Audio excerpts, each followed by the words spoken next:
Yes, you can start. So good afternoon, everyone. This is Puimaida. Today I'm here with a presentation on beauty and vanity in the Rap of the Lock by Alexander Pope.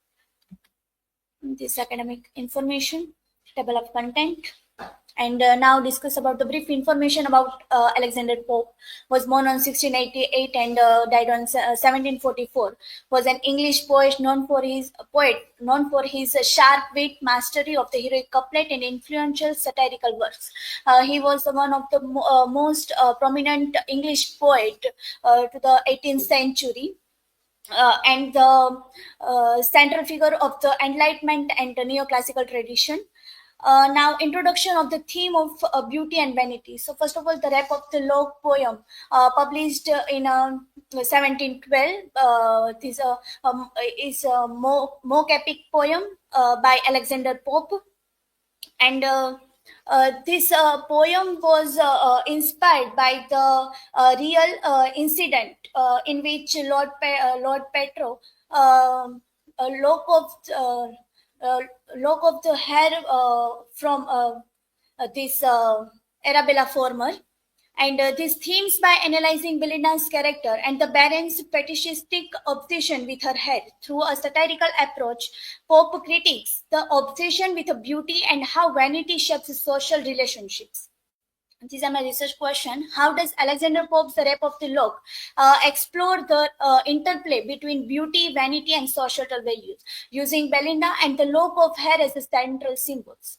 Hypothesis of my presentation is in The Rape of the Lock, Alexander Pope satirized the obsession with beauty and vanity in the 18th century aristocratic society, using Belinda and the symbolic lock of hair to highlight the superficiality of social values and the absurdity of conflicts rooted in a travel pursuits.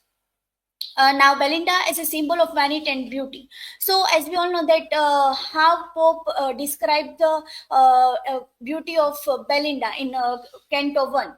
Right, Belinda represent idealized beauty, and her vanity serve as both her power and her vulnerability.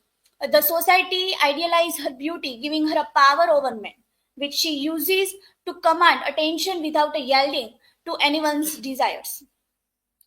This line from the Canto 2, favors to none, to all she smiles extends, of she rejects, but never once offends. This line describe Belinda's charm and social grace, highlighting how she skillfully manages attention and admiration without offending anyone.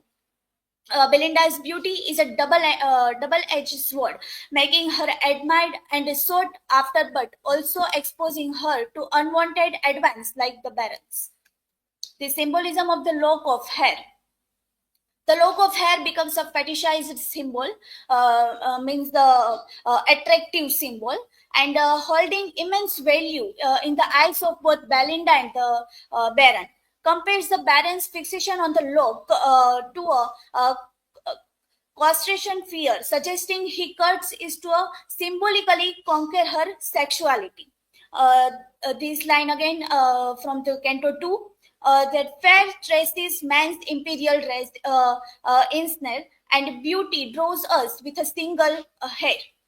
This line highlights the theme of a beauty and its power to captivate, showing how physical allure symbolized by Belinda's hair can dominate and influence others.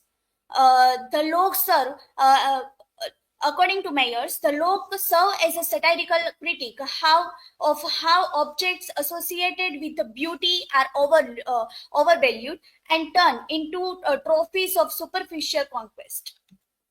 Then vanity and social values. The story centers on a Belinda whose exaggerated reaction to losing lock of hair shows her obsession with the beauty and reputation. Uh, Normally, girls obsessed with their beauty and appearance. So the baron's fixation on taking her look also reflects his desire for social status and the need to make a show of his conquest. The poem sharply critiques the vanity of its characters, notably Belinda, was a preoccupation with her appearance, especially her lock of hair, reflects societal shallowness. It's very trivial things. In Canto 2, Belinda's elaborate beauty routine is a vividly portrayed. Then conflict and absurdity and vanity. The conflict over the log is absurdity epic, turning a minor incident into a battle of pride. The exaggerated rap of the log mimics a loss of virtue, emphasizing the absurd lens and to which people go over vanity and reputation. Belinda reacts with horror, treating the lost loaf of truth represents her honor. This line from the Canto 3 then flashed the living lightning from her eyes, and screams of horror rang the afraid skies.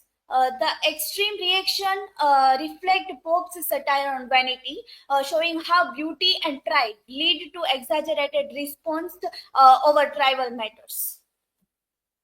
Here I conclude my presentation.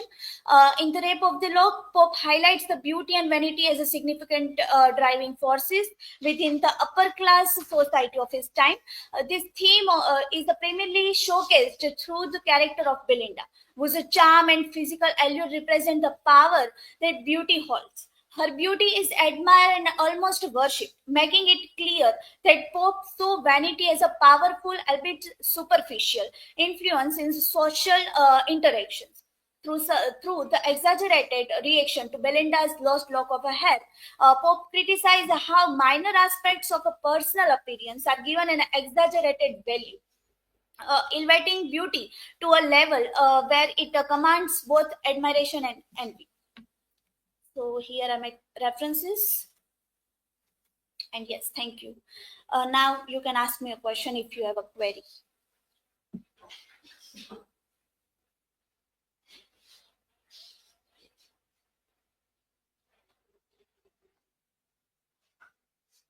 Bhumi, my question is how does Alexander Pope use satire in the poem?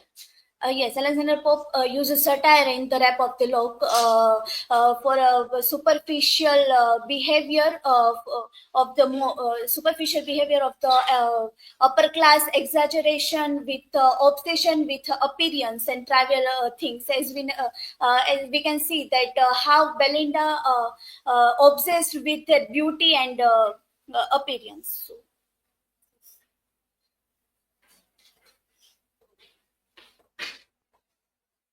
My question is why is the Rape of the Lock considered more epic? Yes, this the Rap of the Lock considered as a mock epic. Yes, mock epic is the uh, this Rap of the Law considered as a mock epic. It applies it at trivial events to creative humor and highlight the unequal priorities of society. So yes, that is why Rap of the Law considered as a mock epic. Thank you.